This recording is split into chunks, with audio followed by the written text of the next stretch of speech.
ओम शांति।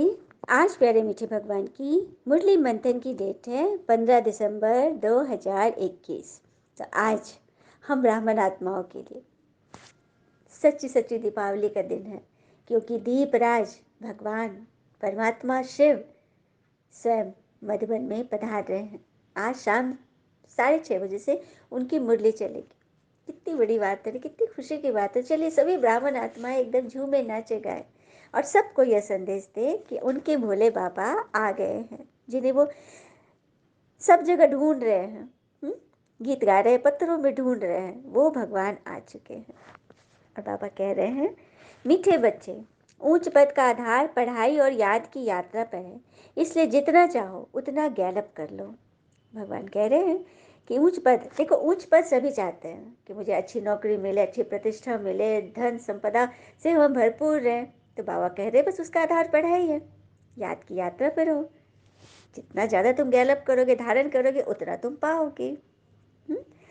और कहते हैं ना कि अच्छाई और बुराई इंसान के कर्मों में होती है। कोई बांस का तीर बनाकर किसी को घायल करता है, तो कोई बांसुरी बजाकर उसमें सुर भरता है। तो चॉइस हमारी है ना। यही कराने तो भगवान आ रहे कि हम हमेशा चैन की बंसी बजाते रहे। प्रश्न, कौन सा गुह्य राज पहले पहले नहीं समझाना है, क्यों? उत्तर, ड्रामा का जो गुह्य राज है वो पहले पहले नहीं समझाना है, क्योंकि कई बच्चे मूंझ जाते हैं। कहते हैं ड्रामा में होगा तो आप ही राज्य मिल जाएगा, आप ही पुरुषार्थ कर लेंगे। ज्ञान के राज्य को पूरा न समझ मत वाले बन जाते, अलबेले बन जाते। यह नहीं समझते कि पुरुषार्थ बिना तो पानी भी नहीं मिलेगा। देखा, बाबा कहते हैं ना कि तुम कल्प कल्प के विजयी हो। तो इसका अर्थ यह थोड़ी है कि हम हाथ पे हाथ धर के बैठ जाए। अब किसी ने कुंडली दिखाई कि तुम्हारा बच्चा बोर्ड में एकदम टॉप करेगा, टॉप ग्रेड लाएगा, और वो बच्चा पढ़े ही नहीं, स्कूल भी नहीं जाए, तो क्या कर जाएगा? अरे आपके भाग्य में है तो उसको पाने के लिए थोड़ा चलना तो पड़ेगा। तो बाबा वही कह रहे हैं, ये मत कहना कि ड्रामा में है तो हो जाएगा, नहीं तो सब अलबेले बन जाएंगे कि जब ड्रामा में है ही तो हो जाएगा, अपने आप हो जाएगा। नहीं, ऐसा नहीं है। गीत आज की मुरली का, भोलेनाथ से निराला, गौरीनाथ से निराला कोई और नहीं, ऐसा बिगड़ी बनाने वाला कोई और नहीं, भोलेनाथ से निराला कोई और नहीं। शिव की मुरली जब जब बजती, आगम निगम के भेद खुलते, ऐसा बच्चों का रखवाला कोई और नहीं, भोलेनाथ से निराला शिव बाबा से प्यारा कोई और नहीं। काया जब जब करवट बदले, पाप चमकते अगले पिछले, ऐसा मुरली बजाने वाला, मधुबन में पधारने वाला कोई और नहीं, भोलेनाथ से निराला, गौरीनाथ से निराला कोई और नहीं। हम सब ने शास्त्रों में सुना है ना कि पार्वती माँ हजारों वर्ष की तपस्या की थी शिव को पाने के लिए। तो हम सब कौन हैं? वही तो पार्वतियाँ हैं, इस वतन से पार रहने वाली पार्वती, जिन्होंने 5000 वर्ष तक तपस्या की, तब भगवान अभी धरा पर आए हैं। कितनी बड़ी बात है ना। ओम शांति। मीठे मीठे बच्चों प्रति गुड मॉर्निंग। भगवान आए हैं मधुबन में, हम बच्चों को गुड मॉर्निंग कर रहे हैं। बाबा ने इतने भक्के से बच्चों को गुड मॉर्निंग की, पर बच्चों ने रिस्पॉन्ड नहीं किया। आप सबने गुड मॉर्निंग बोला जब बाबा ने गुड मॉर्निंग बोला? तो जैसे ओम शांति भी कहा जाता है मंथन में, तो ये बाबा कहते हैं आप बच्चे भी कह दो। गुड मॉर्निंग बाबा ने बोला था, तो हम बच्चों को भी बोलना है गुड मॉर्निंग बाबा। जबकि बच्चों को तो और ही जास्ती आवाज़ से बोलना चाहिए। देखिए बाबा आगे कह रहे हैं, बच्चों को बड़े उल्लास से कहना चाहिए, वाह बाबा आखिर वह दिन आया आज। कल का गीत भी था ना, जब बाबा आ गए, भगवान आ गए, जिसको सारी दुनिया पुकारती रहती, वह शिव पिता हमारे सम्मुख हमसे गुड मॉर्निंग कह रहे हैं। फिर जब हम सतो प्रधान बन जाएंगे तो पतित पावन को याद ही नहीं करेंगे। हाँ, ये भी बात सही है। गीत है ना, दुख में सिमरन सब करे, सुख में करे न कोई। जब हम सुख धाम में रहेंगे, स्वर्गिक सुखों में रहेंगे, तो ईश्वर को याद ही नहीं करेंगे, क्योंकि दरकार ही नहीं। अभी तमो प्रधान है तो याद करते हैं, हे पतित पावन आओ, आकर हमें पावन बनाओ, क्योंकि वे ही सुप्रीम फादर, गॉड फादर है। क्राइस्ट को भी सुप्रीम फादर नहीं कहेंगे, क्या कहते हैं क्राइस्ट को? Son of God. God father ही पैगंबरों को भेजते, ये धर्म पिताओं को बाबा ने ही भेजा है। पहले उनको भेजा, फिर स्वयं आकर पधारमनी करते हैं। हाँ, उनकी पधरामनी हो जाती है। फिर बाबा कह रहा है, भागीरथ के तन में मैं प्रवेश करता हूँ। भागीरथ अर्थात भाग्यशाली रथ, इस ब्रह्मा तन में लेख रहा दादा, जिनके तन में भगवान आए, उनके तन को भगवान भागीरथ कहते हैं। मुख द्वारा ही तो बाबा समझाएंगे ना, तभी तो मनुष्य तन का आधार लेते हैं, डायरेक्शन देते रहते हैं। मन मना भव, अपने मन को लुभाने वाले में लगा के रखो। फिर बाबा कह रहे, भक्ति में तुम पुकारते आए, तुम ही हो माता पिता, तुम ही हो, परंतु अर्थ कुछ नहीं जानते। निराकार को माता कैसे कह सकते? जब वे इनमें प्रवेश करते हैं तभी तो ब्रह्मा माना बड़ी माँ बन जाती, और बच्चे इनके द्वारा अडॉप्ट करते हैं। दैवी रचना रचते हैं, भगवान रचते हैं ब्रह्मा के द्वारा, तो हो गए ना माता पिता दोनों। इसको ही फिर नंदीगण बैल भी दिखाते हैं, शिव के मंदिर के नंदीगण दिखाते हैं ना। नंदीगण का भी अर्थ है नंद, अर्थात आनंद। आनंद का कोई विपरीतार्थक शब्द ही नहीं है, कोई समानार्थक उसका कोई शब्द ही नहीं, आनंद बस आनंद है। तो आनंद पाने वाले जो गण है, जो जड़ है, जो बच्चे हैं, वो शिव के आगे रहते हैं, है ना। तो ये बहुत वंडरफुल बातें हैं समझने की। शुरू बुद्धि वाले झट समझ लेते हैं, जो तीक्ष्ण बुद्धि वाले हैं ना, पवित्र बुद्धि वाले, वो झट समझ लेंगे। 30 वर्ष वाले से भी 1 महीने वाले बच्चे तीखे चले जाते हैं। इसलिए ऐसे नहीं समझना है कि हम देरी से आए, last so fast, fast so first भी हो सकते हैं। मुझना नहीं कि हम तो बड़ा लेट आए। सारा मदार पढ़ाई और याद पर है। बाबा ने हमारी बुद्धि का ताला खोल दिया है।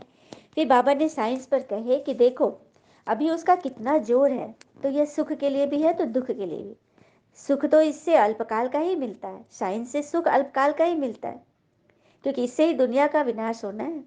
तो यह दुख हुआ ना, तुम्हारी तो है साइलेंस पावर। साइलेंस से जानते हो, हम निर्विकारी बनते हैं, निरहंकारी बनते हैं। ये सर मस्तक, जो सर ऊंचा करके चलते हैं ना, अकड़ के जो चलते हैं, इसी को झुकाना है। इसीलिए तो देवियों के मंदिर में, ऊंची ऊंची पहाड़ी पर जो मंदिर होते हैं, गर्भगृह में हम झुक कर जाते हैं। गर्भगृह का दरवाजा कभी ऊंचा नहीं होता है, छोटा होता है। क्यों? कारण समझिए, झुक कर जाना है, देवता के आगे, ईश्वर के आगे झुक कर जाना है। हाँ, चलिए इस झुकान पर एक कथा सुन लेते हैं। इस प्रसंग पर एक बार की बात है, सम्राट अशोक को जब ज्ञान प्राप्त हो गया महात्मा बुद्ध से, तो बहुत विनम्र हो गए, तब निरहंकारी हो गए। तो एक बार उनके दरबार में एक भिक्षुक आए, और सम्राट अशोक अपनी सिंहासन से सीढ़ियों से उतर करके उस भिक्षुक के सर पे अपने पाँव, उनके पाँव पे अपने सर रख दिए। तो उनका मंत्री जो था वजीर, उसको बड़ा खराब लगा। जब भिक्षुक चले गए तो सम्राट से वो बोला, सम्राट ये आपने क्या किया? सब दरबारियों के बीच में, नगरवासियों के बीच में आपने उस भिक्षुक के पैर पे अपना सर रख दिया। अशोक ने बोला कि अभी मैं बातों से बताऊंगा तो तुम नहीं समझोगे, तो मैं तुम्हें इसका सही मतलब बताऊंगा, अर्थ बताऊंगा कुछ प्रयोग करके। दूसरे दिन उसने अपने सेवकों से एक बड़ा सा थाल में कुछ जानवरों के सर रखे हुए थे जो ढका हुआ था, और उसमें एक मानव सर भी था। उसको वजीर को दिए और बोले कि जाओ अपने आदमियों के साथ ले जाओ और इसको बेच कर आओ, कितने में बिकता है। उसको कुछ समझ में नहीं आया, लेकिन सम्राट ने कहा था प्रयोग करूंगा, तो वो चल दिया सेवकों के साथ। वहां जाके गया तो जितने जानवर के सर थे वो सब बिक गए, लेकिन मनुष्य का सिर वैसे ही रहा। तो वो जब लौट कर आया तो राजा ने बोला ठीक है, इसको ना बेचना नहीं, ऐसे ही दे दो, मुफ्त में दे दो। फिर वो लेकर गया, कोई नहीं खरीदने वाला, जहां भी जाता अरे क्या कर रहे हो, ये फेंको फेंको, हमारे घर रखो। फिर उसको फेंकने की दिक्कत, कोई नहीं लिया, वापस लेकर आ गया। तब सम्राट उसने समझाया कि देखा, सारे जानवरों की सर बिक गए, लेकिन मनुष्य सर की कोई कीमत नहीं है। तो जब यहाँ दुनिया में, संसार में सर की कोई कीमत नहीं है, तो ये अभिमान वाला जो सर है, ईश्वर के आगे उसकी क्या कीमत होगी? हाँ, जब मुझे भुक्चु की बातें बहुत अच्छी, मेरे दिल को टच किया, तो तब मैं सम्राट कहाँ रहा? सम्राट उसे कहते हैं जो प्रजा पालक होता है, जो सबके हित को सोचता है, जो अपने आप को सेवक समझकर चले। तो यह थी कितनी बड़ी बात। तो अहंकार किस बात का, जिस मानव सर का कोई मोल ही नहीं, है ना। फिर बाबा ने कहा, तुम बच्चों को रूहानी सोशल वर्कर कहा जाता है। बाकी जिस्मानी सोशल वर्कर तो दुनिया में बहुत है, जो बड़ी नम्रता भाव से सेवा करते हैं। वह काफ़ी सेवाएं भी करते हैं। तुम्हें सभी की आत्मिक सेवा करनी है। दुनिया वाले विनम्र होकर चलते हैं, सेवा भी करते हैं, बहुत सारे काम कर देते हैं स्थूल, लेकिन तुम बच्चों को तो रूहानी सेवा करनी, आत्मा की सेवा करनी, कि अब तो वापस घर चलना है। सत्युग में निरोगी शरीर मिलेगा, फिर हम गोरे बन जाएंगे। सांवरे से गोरा कैसे बनते यह भी तो तुम ही जानते हो। हाँ, सही बात है। मंदिरों में राम जी की, शिवलिंग, कृष्ण जी की सभी मूर्तियों को काले बना दिए हैं। बाबा ने इसका भी अर्थ बताया। द्वापर से जब सभी देवी देवता वाम मार्ग में चले गए, विकार में चले गए, तभी से उनकी मूर्ति काली बन गई। तो उनको तो सफेद बनना चाहिए ना। शिवलिंग के बारे में बाबा बोल रहे, ये तो एवर प्योर है, इसको क्यों काला बनाया। मैं तो निष्काम सेवाधारी हूँ, मैं तो दाता हूँ। तुम बच्चों को भी ये ख्याल नहीं आना चाहिए कि हम शिव बाबा को देते हैं। कई बच्चों को अहंकार भी हो जाता है। अहंकार नहीं है, सूक्ष्म में भी, हमने इतना दान किया, हमने ये किया। नहीं, कुछ नहीं किया। आपने जो किया अपने लिए किया, शिव बाबा को थोड़ी देते हो। बदले में तो तुम्हें मिल जाता है, अपार अथाह मिल जाता है। हाँ, कहते भी ना, आजकल के मनुष्य की जो सोच है ना, तो शहर बसाकर सुकून के लिए गांव ढूंढते हैं। बड़े अजीब है लोग, हाथ में कुल्हाड़ी लेकर छांव ढूंढते हैं। क्या बात है। अच्छा, बाबा को नमस्ते। धारणा के लिए मुख्य सार, पहले पॉइंट, जैसे ब्रह्मा पिता सरेंडर हुआ, ऐसे फॉलो फादर करना है। अपना सब कुछ ईश्वर अर्थ कर ट्रस्टी बन। सभी विकारों से ममत्व हटा देना है। सब कुछ ईश्वर अर्थ ट्रस्टी बन जाओ। जो कुछ भी, रोग शोक तनाव दुख चिंता परेशानी, सारी चीजें भगवान को अर्पण। वो कथा थी ना एक माता की, याद है, मुरली में आई है। वो माता थी ना, कुछ भी बनाती थी, भगवान को चढ़ा देती थी। शिवलिंग था, एक मंदिर, सब चढ़ाती थी। एक बार एक फकीर उधर से जा रहा था, उसने देखा कि बाहर शिवलिंग है, ये झाड़ू लगाई, पूरा कूड़ा करकट वो सब चढ़ा दी शिवलिंग पे।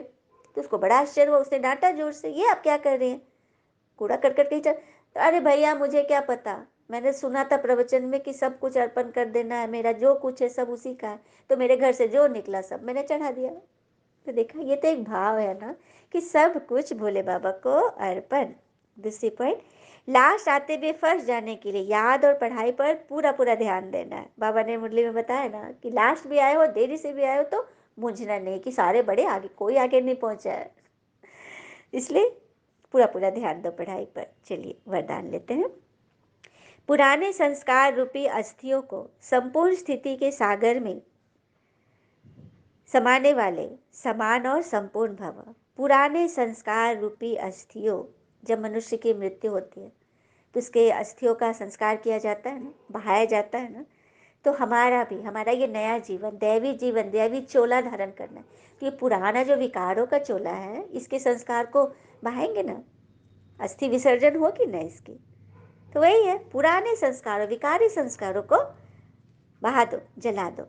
पिता समान व संपूर्ण बनने के लिए जो हमारी कमी कमजोरियां हैं उसको भस्म करो। कोई भी उलझन का नामो निशान न रहे, ऐसा अपने को उज्जवल बनाओ।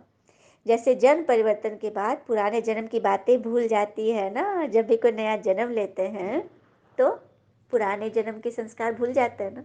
तो हमारा भी तो नया जन्म हो गया, तो पुराने संस्कार क्यों याद आ रहे, विकार क्यों याद आ रहे हैं। और कहते हैं ना, मन का झुकना अत्यंत आवश्यक है। मात्र सिर के झुकने से ईश्वर की प्राप्ति नहीं होती, क्योंकि सिर झुका रहे हैं, ईश्वर के आगे सिर्फ झुकाते हैं, अहंकार से झुकाते हैं, है ना। मन का झुकाव। और ये भी कहते हैं ना, हृदय से जो दिया जा सकता है वो हाथ से नहीं, और मौन से जो कहा जा सकता है वो शब्दों से नहीं। तो बस अपने पुराने संस्कारों को जलाते जाओ, बहाते जाओ। स्लोगन, विस्तार को सार में समाने की जादूगरी सीख लो तो पिता समान बन जाएंगे। कोई भी बात फैली हुई है, बहुत बड़ा बतंगड़ बना है, उसको छोटा कर दो, स्क्वीज कर दो, विस्तार को सार में ले आओ, समेट लो। यही तो है जादूगरी। बहुत सारा फैला हुआ है, काफ़ी सारे मन के इतने सारे उलझन पड़े हुए, मन एकदम भरा पड़ा है, उनको ख़त्म करने की जादूगरी सीख लो तो हो गए ना पिता समान। अच्छा, ओम शांति। शुक्र मीठे बाबा। वो बाबा के प्यारे प्यारे बच्चे, थैंक यू बाबा।